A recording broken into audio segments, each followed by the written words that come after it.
Oh, I guess we're already filming then. Honestly, I don't know what I want to talk about. I just randomly wanted to make a video and I decided, oh, let me post it on YouTube. And I ended up here, the YouTube account where I used to post videos on, where I would just talk for like 20 minutes about nothing. And I have like 4 videos left. They are private. So, I mean, nobody's watching this. I was supposed to continuously make these videos where I kind of just talk to myself and I would watch these videos and watch my growth. It's been like 3 years since I last posted on here. So, in terms of growth, well, I'm living by myself at this exact moment. I have my own space. I mean, it's pretty nice, to be honest. Where I was living before and before there was pretty fucking bad. I mean, I'm I don't know if I really am grateful. I can't honestly say that. I feel like I deserve this shit more than I am grateful for it. It's kind of weird, you know? You get a lot of stuff sometimes and you don't know how to feel about it. Like me personally, I've grown up insanely poor. Hold on, let me just fix this.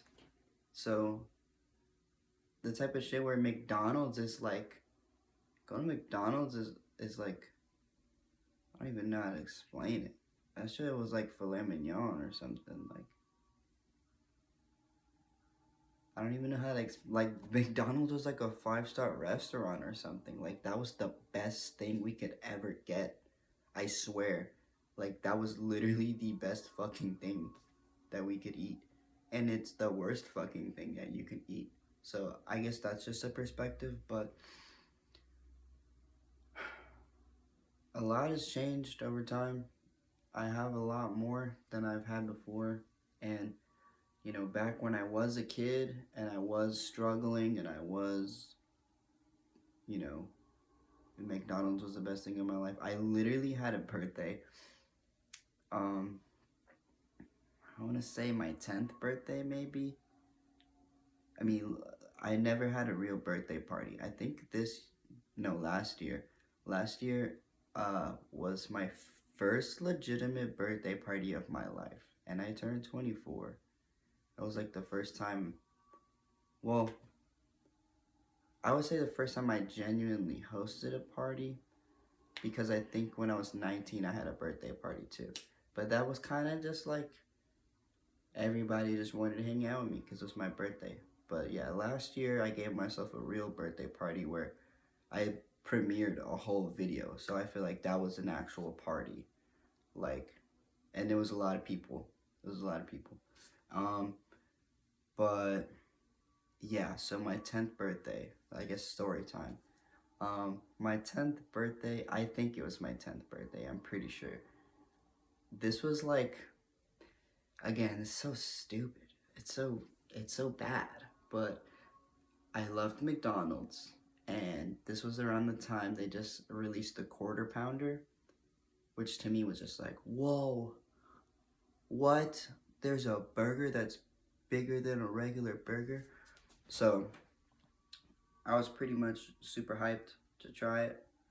And I told my dad was like, pretty sure it was my dad. He was like, oh, what do you want for your birthday? I think they were telling me they didn't have enough money. I mean, I silently was aware of fucking everything as a child.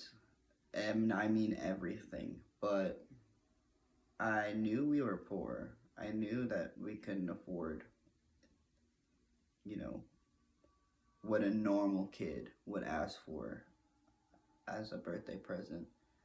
So I asked for a Quarter Pounder from McDonald's. That was like, and I said I don't want a birthday cake. I just want a bunch of French fries and a Quarter Pounder from McDonald's. And I couldn't even finish that burger. I couldn't even finish that burger. I didn't even finish it. I remember that was what I wanted from birthday, and I didn't even finish it. I mean, a low key, I think like it was really good. I don't think it was a bad experience. but it's kind of, I guess it's humbling looking back on that. That was like a point in my life where the best thing I could imagine for myself was a fast food cheeseburger. And where I see myself now, like I want to host that whole event for my next birthday, you know? I want to have a real thing going on, not just people shit bagging and not just people hanging out with me because it's my birthday. Like, I want something to be going on. But man, it's been so long since I made one of these videos. I guess I'm just talking to myself here. Honestly, I want to cry right now because I've been through a lot. I was going through a lot when I was making those weird videos. The last video I made, I think, was on my birthday from like 2020. A very lonely time. I don't remember what was going on, but I was going through a lot. That was also like the pandemic and all that shit, you know? It's like you're having a tough time and then the whole world just collapses. I was never really affected by coronavirus as much as everybody else. I literally never had COVID, so like I'm physically less affected by the whole pandemic. But it was definitely weird, and no matter how hard my life was back then, I think it's just harder now, which is, you know, take that with a grain of salt, because it's like, here's a good way to put it, right? You're working, this is a weird angle. You're working as just like an employee. So you have a boss, you got a boss, and he's just telling you what to do, and you do it, and you go home, and then you get paid every 2 weeks. Like, then that's your life, pretty much. Super simple, kind of lame, kind of boring, kind of soul-sucking, kind of lacking a purpose, but you don't have a lot of responsibility, you don't have a lot of stress, you don't have, you know, it's a lot of things that you don't have and a lot of things that you do have. But it's very ground level, it's very minimum, it's very base. So think of that, right? You're an employee. And then think of yourself as not the boss, not the manager, not the owner. Think of yourself as the fucking CEO. You are the fucking CEO. This is something I personally think of. I don't imagine myself becoming a whale at some point. I don't even imagine myself becoming a shark. But, you know, I can imagine myself as a CEO, as a multi-billionaire. And I can imagine that would fucking suck. Hear me out. I can imagine that would fucking suck. Because if I had one of the most largest, I mean, if I was literally the richest person in the world, if you look at Elon Musk and Jeff Bezos, I don't think they're really doing it anymore, but they were going back and forth, sort of competing with each other, but like more or less just usurping each other for the throne of richest man in the world.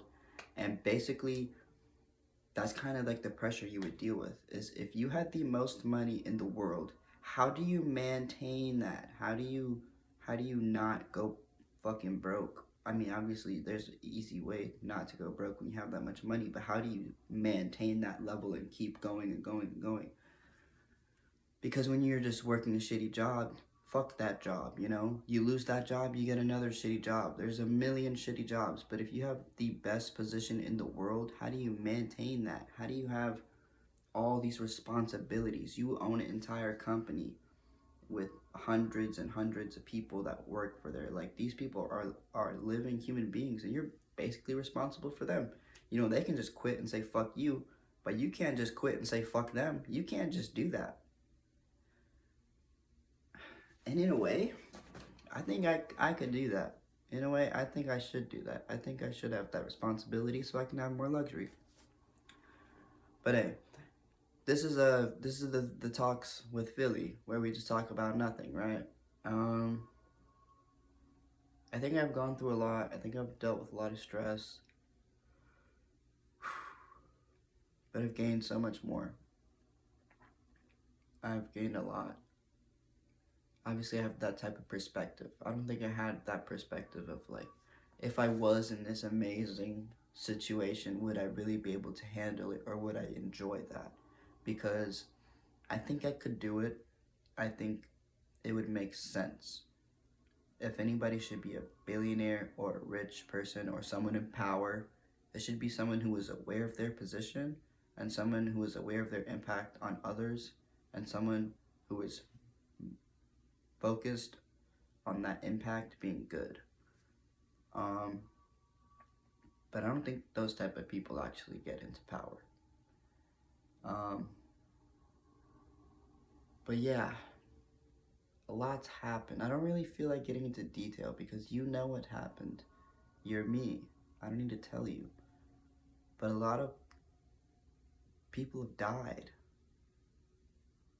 And it's weird to say that because this isn't a movie. This isn't a TV show. This isn't a video game. But a lot of people have died. And it's like, and your best friend ever, they died right in your arms. It was more than your best friend. It's like, it was a cat. Nobody got shot and died in my arms, but yeah, my cat died in my arms. But I don't care what anybody says. I can get another cat and fall in love with it and be best friends, and it still wouldn't be the same because this cat was different. I grew up with this cat. I'm not gonna grow up with any other animal in my life. I can't have that experience again. I grew up with them. Any moment, I'm a grown-ass man. I can handle myself. But when I was younger and it was dark in my room and I was scared or something, my cat made me feel safer. That's something that died. That comfort, that's safe space. This creature understood me on levels that go beyond everything. I don't know how else to explain this shit, but my cat understood me, and I understood my cat. You can't have a fucking conversation with a cat. You can't go up to a cat and be like, yo, what's poppin'? And then the cat's gonna be like, nothing much, I'm just chilling. That's never gonna happen. But somehow, some way, miraculously, I was able to have a real connection with this cat. And there was a lot, I mean a lot, of communication. I could literally just lay down on my back right now and then just fucking tell my cat to get on my back. And she would just do it. She would just know so many things. And it's not like, there's a lot of animals, man, that will like listen to you and they'll understand you, but you gotta be specific sometimes. You gotta really show them, you gotta really explain. And Nala was just like, I swear, it was just like anything. Like, she just completely understood me to the T. She was not a cat. There's nothing about her other than the fact that she was physically a cat. I had to feed her and I had to clean up after her. Other than that, like literally other than cleaning up after her, feeding her, and the way she looked, she was a person. There's no way, dude. She was a straight up person.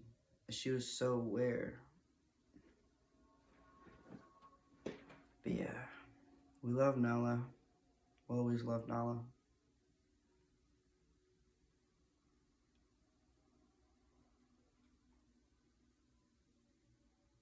She died in my arms. And that broke me like I've never been broken before, so there's nothing before that really amounts to it. The only thing that can break me more than that is if my mom died.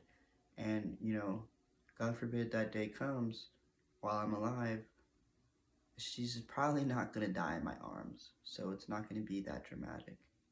Which is just crazy to me that it really came down to that, you know? And then there's my friend Levi. He died. There's a lot of other people I knew that have died. People I didn't really know that well. Like it's just like a fucking morbid energy when your cat dies, and then your friend dies, and then your best friend dies, and then you're like hearing about the lady that you'd always go see when you went to the store. She died, and it's like I mean, God rest her soul, but I didn't know her too well, so in a way, it's like not that big of a deal. But the fact that I'm dealing with death, I mean, it takes a long time to grieve. I feel like in the past 6 months, I've already lost 3 big fucking influences on my life. And to just hear, like, I don't know how else to say. It's like when you get on the bus to go to work or some shit. It's like if you find out that person is dead, the person who's taking you to and from. Maybe you didn't really have a relationship with them, maybe you did.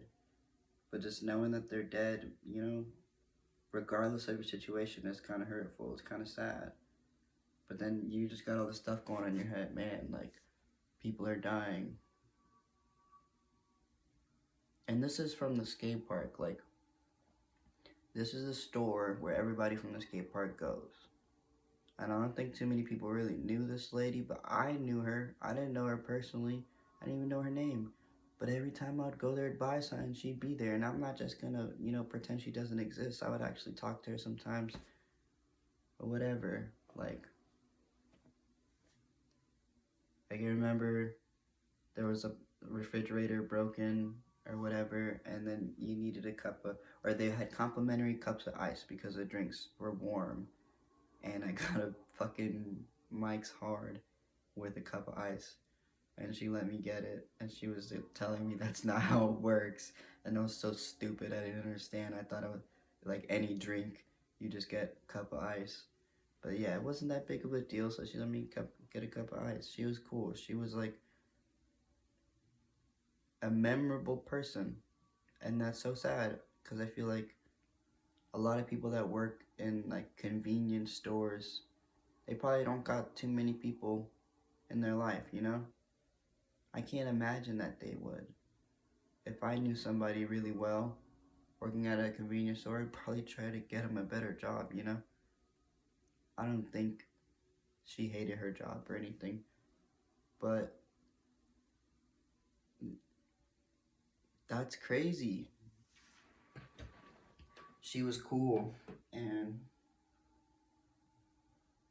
her whole life led her up to that point. That's what I think of with death. Like, am I gonna be like 4 years old working at a convenience store and then just die?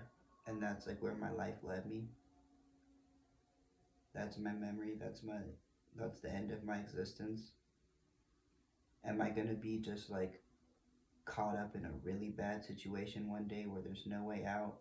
I'm going to prison, or I kill myself and I fucking end it. That's it. That's the end of my existence. Am I just gonna be having a bad day and I see an opportunity to take my life and that's it, end of my existence? Like, because these are real things that happen and have happened to people I know. And real things will happen in the future. That's what I've come to be aware of. It doesn't matter who you're with. It doesn't matter how much you love them, how much you trust them, how much you know them. One day they will be gone. You or them. And one way or another, you won't get to spend time with them anymore. But it's okay. It's not all so bad because you just gotta focus on the time that you do have for people. And knowing that everything is so limited, you have to really appreciate that time with people. You have to really be aware of the people that you care about. You gotta think, how do I feel when I'm around this person? Do I feel like, I don't really like this guy, to be honest. Like, he's cool, I fuck with him, but I think I could do better. That's how you gotta see people sometimes. Because your friend that you hang out with just to hang out and do whatever, and then your friend that just like, just seeing him makes you happy. Your friend that just, no matter what they say, just makes you feel something inside. There's not necessarily bad people, but there's gonna be the people, they don't really have anything to offer you. They don't really see you any type of way. So you're probably not gonna see them any type of way. But then there's the people in your life that they have a lot to offer. They have good energy, they have good advice, they care about you. Those type of people, they don't last long. I don't know what it is. And it's crazy. It's really crazy. Because I feel like I've met some people that like I have such a special relationship with, and not everybody else has that relationship. There could be people that are honestly fucking assholes, but they'll be nice to you. They'll be nice to you, and that doesn't make them an asshole, you know? If somebody's in love with you but hates everybody else, are they a hater or a lover? You know? It doesn't really matter. All that matters is if you care about them and they care about you. You gotta cherish that. You gotta hold that to the heart. Nothing lasts forever, so appreciate it while it does. Enjoy it while it lasts.